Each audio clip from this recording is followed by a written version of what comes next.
Acharya Online. Hello everyone, welcome to the next session.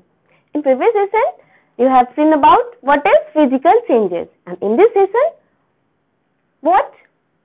Chemical changes. So, what is physical changes? You all have known what about physical, reversible. Generally, it is reversible.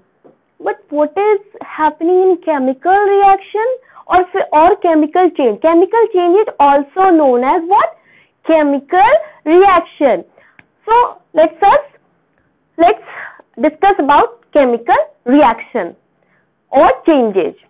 Both are same. हमने physical change में देखा, उसका definition देखा, और chemical change उससे कितना different है ये हम देखेंगे.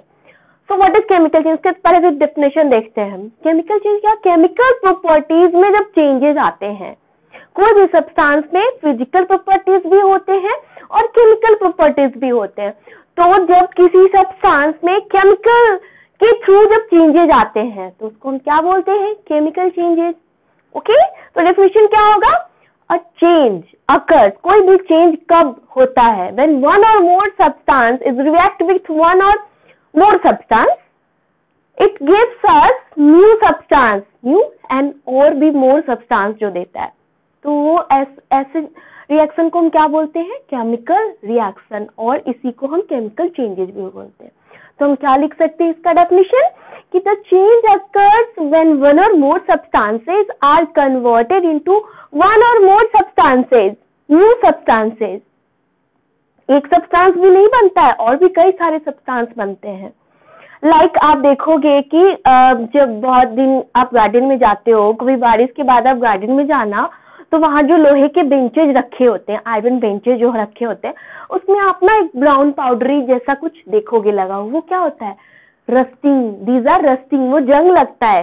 तो जंग लगना भी क्या होता है? केमिकल चेंजेज होता है वो. और भी हम देखते हैं, हमारा जो हमने चैप्टर देखा था डाइजेशन ऑफ फूड जो होता है, वो भी हमारे क्या होता है? केमिकल चेंजेज होता है. और क्या होता है? बर्निंग ऑफ वुड हो गया, बर्निंग ऑफ एक मैग्नीशियम रिबन आता है. आप उसको बर्न करोगे ना तो एक व्हाइट एसिड लास्ट में रिमेनिंग बचता है.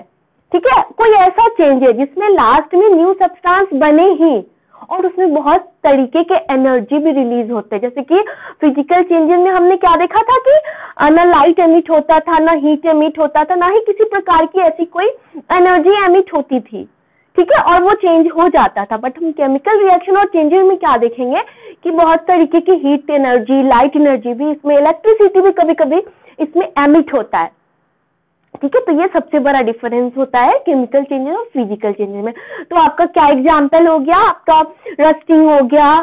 ठीक है, ये आपका केमिकल चेंजेस हुआ, रस्टिंग. ठीक है, डाइजेशन ऑफ फूड हो गया. Burning of would is also chemical changes.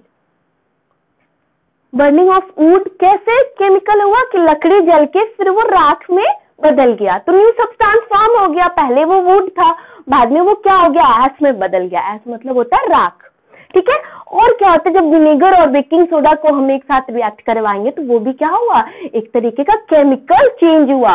और chemical change is also known as chemical reaction. So now characteristic देखते हैं हम केमिकल चेंजेस के. जैसे हमने फिजिकल चेंजेस के कैरेक्टरिस्टिक्स देखे थे, उसी तरह केमिकल चेंजेस का कैरेक्टरिस्टिक्स होता है. क्या क्या होगा? सबसे पहला उसमें हमने क्या देखा था? ये टेम्पररी होता है, मतलब फिर से इसको हम जैसा पहले था वैसा फिर से कर सकते हैं. और इसमें क्या करेंगे?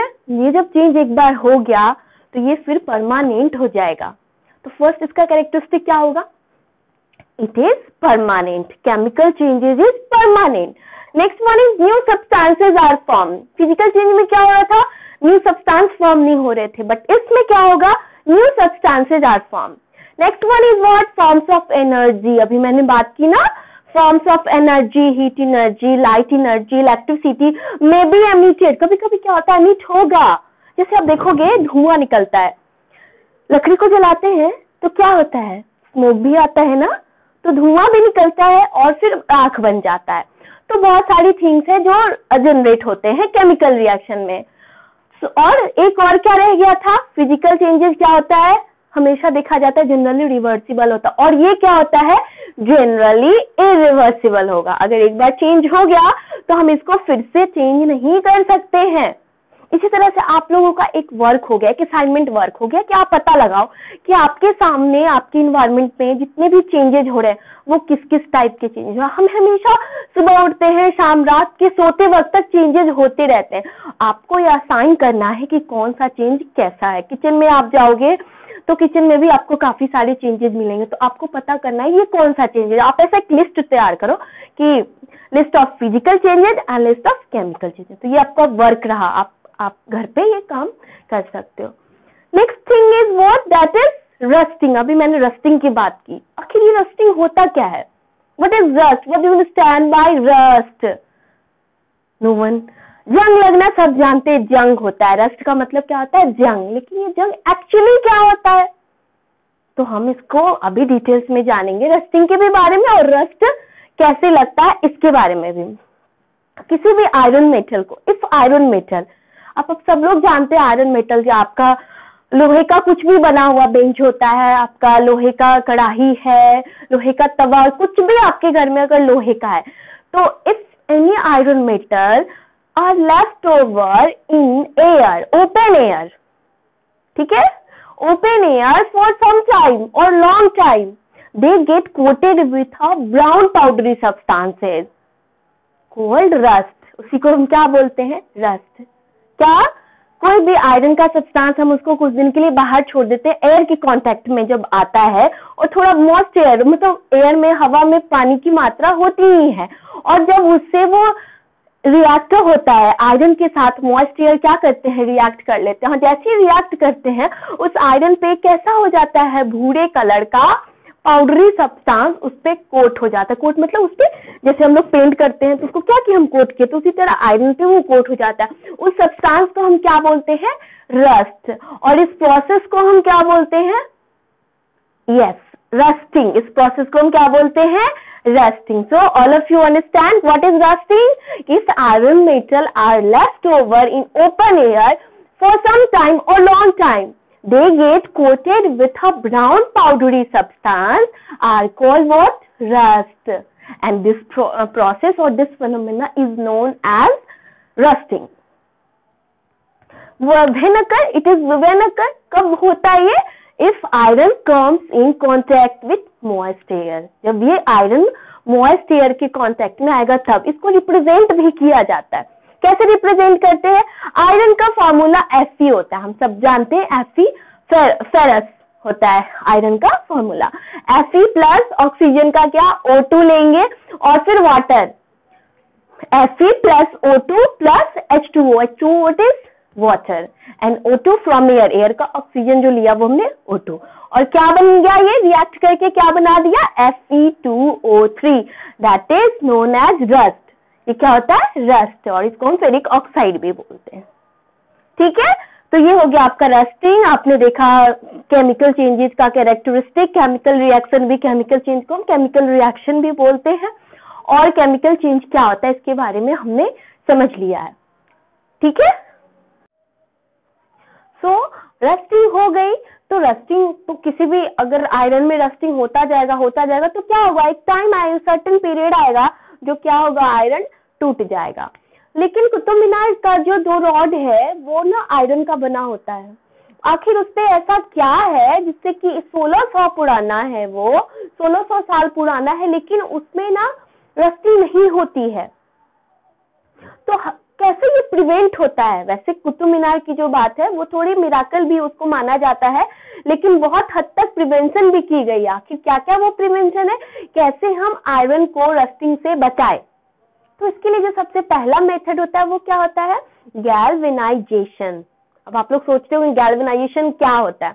तो galvanisation it is a process in which depositing a layer of zinc on iron. Zinc metal, आप सब लोग जानते हैं जिंक क्या है? मेटल है। इस मेटल को आयरन पे डिपोजिट, एक लेयर उसका क्या किया जाता है? डिपोजिट कर दिया जाता है, कोट कर दिया जाता है, जिससे कि आयरन जो है वो मॉइस्ट एयर के साथ रिएक्ट नहीं कर पाता है। और जब आयरन मॉइस्ट एयर के साथ रिएक्ट नहीं कर पाएगा तो क्या होगा? रस्टिंग प्रोसेस नहीं होगी। तो it can be prevented by first method, what is galvanisation. फिर से समझते हैं गैल्वेनाइजेशन क्या होता है। It is the process in which a zinc layer is depositing on iron. Zinc का एक लेयर कहाँ डिपोजिट करते हैं, आयरन के पास। दूसरा क्या हो सकता है प्रिवेंशन, दूसरा हम पेंट कर सकते हैं। पेंट करके आयरन को, आप देखोगे आपके घर के जो विंडोज होते हैं उनके जो रॉड पे बहुत सारा रस्टिंग होने लग जाता है, ब्राउन पाउडरी सब्सटेंस बहुत ज्यादा आ जाते हैं, तो आपके पेरेंट क्या करते हैं, वहां पेंटिंग करवाते हैं। पेंट करवा के भी हम रस्टिंग प्रोसेस को प्रिवेंट कर सकते हैं। एक और सबसे इम्पोर्टेंट क्या है वो method, that is alloy formation. अब सब लोग जानते होंगे, क्लास 6 में आप लोग एलॉय के बारे में पढ़े होंगे, जानते होंगे, सुने भी होंगे। क्या होता है alloy? Alloy is a mixture of metal. बहुत सारे मेटल को एक साथ मिक्स कर दिया जाता है, इसको हम क्या बोलते हैं, एलॉय। स्टेनलेस स्टील का नाम आप लोगों ने सुना होगा, वो क्या होता है, it is a mixture, it is an alloy. ये भी एक एलॉय है, किसका, ऑफ आयरन। आयरन के साथ कार्बन, क्रोमियम, निकेल और मैग्नीज को क्या किया गया, ऐड कर दिया गया है।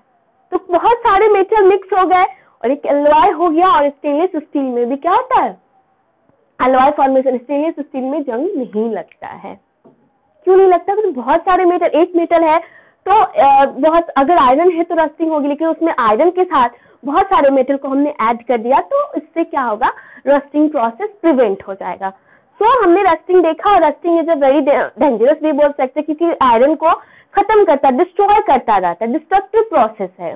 तो उसको बचने के लिए ये सारे प्रोसेस, फर्स्ट है गैल्वेनाइजेशन, जो कि जिंक को हम एक लेयर क्या करेंगे, आयरन पे कोट कर देंगे। दूसरा हमारा क्या है, एलॉय फॉर्मेशन, मतलब मिक्सचर, बहुत सारे मिक्सचर मेटल का आयरन के साथ कार्बन, क्रोमियम, निकेल और मैग्नीज को जो मिक्स करते हैं, तो किसका फॉर्मेशन होता है, स्टेनलेस स्टील का फॉर्मेशन होता है। तो उसका भी हम एलॉय फॉर्मेशन से। पेंटिंग, अगर हम पेंट करेंगे तो क्या होगा, उससे भी रस्टिंग प्रोसेस रुक जाएगी, क्योंकि पेंट करते ही आयरन जो है डायरेक्ट कांटेक्ट में नहीं आ पाएगा मॉइस्चर के, तो रुक जाएगी वहां पर। दूसरी बात आती है कि कुछ रिएक्शंस, केमिकल रिएक्शंस के बारे में आपको समझ, जैसे मैंने अभी बताया एग्जांपल में बेकिंग सोडा और विनेगर का रिएक्शन। क्या होता है, बेकिंग सोडा का कलर कैसा, पिंक होता है। विनेगर में जब उसको जैसे ही हम बेकिंग सोडा डालेंगे, हिट साउंड क्रिएट होगा। कोल्ड ड्रिंक लाते हो, उसको खोलते हो, हिट साउंड क्रिएट होता है। तो बेकिंग सोडा का कलर क्या होता है, पिंक। और विनेगर जैसे ही उसमें हम डिप करते हैं तो क्या, फॉर्मेशन ऑफ बबल, बहुत सारे बबल्स फॉर्म होने लगते हैं। तो उससे क्या बनता है, वो क्या, कार्बन डाइऑक्साइड होते हैं वो, ठीक है। और कार्बन डाइऑक्साइड के साथ और भी बहुत सारे प्रोडक्ट्स होते हैं। तो ये क्या देते हैं, जब कार्बन डाइऑक्साइड फॉर्म हो गया और अगर इसको फिर हम वाटर के साथ जब रिएक्ट करवाते हैं, कौन सा water, not normal water, lime water के साथ जब रिएक्ट करवाते हैं, तो हमें क्या मिलता है, CaCO3 प्लस H2O। तो जब हम बेकिंग सोडा और विनेगर को एक साथ मिक्स करेंगे तो हमें क्या मिलेगा, कैल्शियम कार्बोनेट, ठीक है। और तो CO2, और आप सामने देख रहे हैं रिएक्शन क्या, CO2 carbon dioxide, that is किसके साथ, लाइम वाटर के साथ ये रिएक्ट किया, plus CaOH2 is equal to क्या मिला हमें, CaCO3 प्लस H2O, वाटर भी रिलीज हुआ इसके साथ। तो एक रिएक्शन ये। एक और रिएक्शन है कॉपर सल्फेट। आप सब लोग जानते हैं कॉपर सल्फेट क्या होता है। तो कॉपर सल्फेट को अगर आयरन के साथ हम रिएक्ट करवाते हैं तो क्या होगा, कलर जानते हैं, कॉपर सल्फेट का कलर कैसा होता है, ब्लू।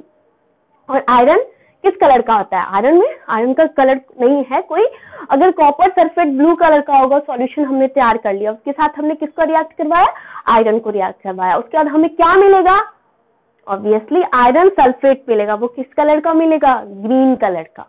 वो किस कलर का होगा, ग्रीन। तो ड्रास्टिकली क्या हुआ, कलर चेंज हो गया। तो ये हमारा क्या है, ये केमिकल रिएक्शन हो रहा है। और उसके साथ और क्या भी बन सकता है, हमने कॉपर सल्फेट लिया, ठीक है, उसको आयरन के साथ, आयरन सल्फेट बन गया, तो कॉपर क्या हुआ, रिलीज हो गया। तो आयरन सल्फेट के साथ हमने फिर से कॉपर में लिया, तो उस पे किस कलर का वो मिलेगा, वो ब्राउन। उस पे कलर कैसा डिपोजिट होगा, ब्राउन। पहले कॉपर सल्फेट ब्लू था, आयरन के साथ जब मिक्स हुआ तो हमें जो वो डिपोजिट होके मिला वो किस कलर में मिला, वो ब्राउन कलर में मिला। सो ये हमने दो रिएक्शन देखे, एग्जाम्पल देखा केमिकल रिएक्शन का। अब आप लोगों के दिमाग में ये क्वेश्चन आएगा कि बर्निंग कैंडल जब जल रहा है तो वो कौन सा रिएक्शन है, मतलब ये कौन सा चेंजेज हो रहा है। तो बर्निंग ऑफ कैंडल को कॉम्बिनेशन माना गया है, फिजिकल चेंज का और केमिकल चेंज का कॉम्बिनेशन माना गया है। कैसे कि जब चल रहा है तो क्या होता है कि फिजिकल चेंज में क्या हुआ कि जो मोमबत्ती का जो गलना, वैक्स जो गलता है उसको, वो फिजिकल चेंज हो गया, और जला, और जल के जो धुआं आया बाहर और फिर जल रहा, बर्न हो रहा है, तो केमिकल चेंज हुआ। तो ये दोनों को कॉम्बिनेशन माना गया है, किसको? कैंडल बर्निंग को। तो ये सारे हमने देखे रस्टिंग प्रोसेस, और अभी हमने देखा केमिकल चेंज, फिर हमने फिजिकल चेंज देखा। अब हम देखते हैं व्हाट इज नेक्स्ट, हमारा टॉपिक क्या था? क्रिस्टलाइजेशन। तो अब हम क्रिस्टलाइजेशन के बारे में देखते हैं। What is crystallisation? क्रिस्टलाइजेशन, सबसे पहले इसमें इसको दो भाग में बांट देते हैं, क्रिस्टल अलग कर देते हैं। तो व्हाट इज क्रिस्टल? पहले क्रिस्टल के बारे में समझना है ना, क्रिस्टल क्या होता है? तो crystal is a clear metal that can be used for jewellery, that can be used in making jewellery. Jewellery बनाने में एक क्लियर मेटल का यूज किया जाता है, उसको हम क्रिस्टल बोलते हैं। और भी इसका बहुत सारा डेफिनेशन है। ए सॉलिड मटेरियल मतलब एक ऐसा सॉलिड मटेरियल, सब लोग जानते, ठोस, एक ऐसा कोई ठोस पदार्थ जिसका जो एटम होता है एक रिपीटिंग, मतलब एक रिपीटिंग फॉर्म में होता है, रेगुलर शेप में होता है, तो उसका शेप चेंज जल्दी नहीं होता है, ऐसे सब्सटेंस को हम क्या बोलते हैं? क्रिस्टल। सो इसका क्या हो सकता है definition? A solid material with its atom organized in repeating pattern is known as what? Crystal. एक रिपीटिंग पैटर्न में देखिए आप हायर ऑर्डर, हर सब्सटेंस में मॉलिक्यूल, एटम्स और आयंस होते हैं। तो इस सब्सटेंस का जो एटम्स होता है वो एक हाईली ऑर्डर्ड में अरेंज होता है, ठीक है, 3D पैटर्न होता है। तो इसका क्या हो सकता है क्रिस्टल का? कि एक सॉलिड मटेरियल है जिसका कि एटम जो है वो एक रिपीटिंग पैटर्न में बना है, इसको हम क्या बोलते हैं? क्रिस्टल। तो अब क्रिस्टलाइजेशन प्रोसेस क्या है? तो crystallization it is first of all what? It is a physical change. ये किस में आता है? ये फिजिकल चेंज में आता है। तो ये होता क्या है? प्रोसेस से ही समझ में आ रहा है। It is a process by which separation of salt from their solution, salt का सेपरेशन किया जाता है उनके इम्प्योर, मतलब उसी के सॉल्यूशन में जो इम्प्योर है उसमें से प्योर साल्ट को जो हम सेपरेट करके निकालते हैं, इस प्रोसेस को हम क्रिस्टलाइजेशन बोलते हैं। इट प्यूरिफाई सी वाटर को प्यूरिफाई करता है और separate crystals from impure sample. Impure sample में अगर क्रिस्टल्स हैं तो उनको भी क्या करता है? सेपरेट करता है। तो इस प्रोसेस में क्या हुआ? क्रिस्टल को इम्प्योर सब्सटेंस से एब्जॉर्ब करना या फिर उसको सेपरेट करना, this process is known as crystallization. तो अभी हमने देखा फिजिकल चेंज देखा, केमिकल चेंज देखा, गैल्वेनाइजेशन देखा, रस्टिंग प्रोसेस देखा, और लास्टली क्या देखा हमने? Crystallization. Crystallization is a physical change. Why? Because हम क्या कर रहे हैं? जो सैंपल में जो क्रिस्टल है उसको हम सेपरेट कर रहे हैं।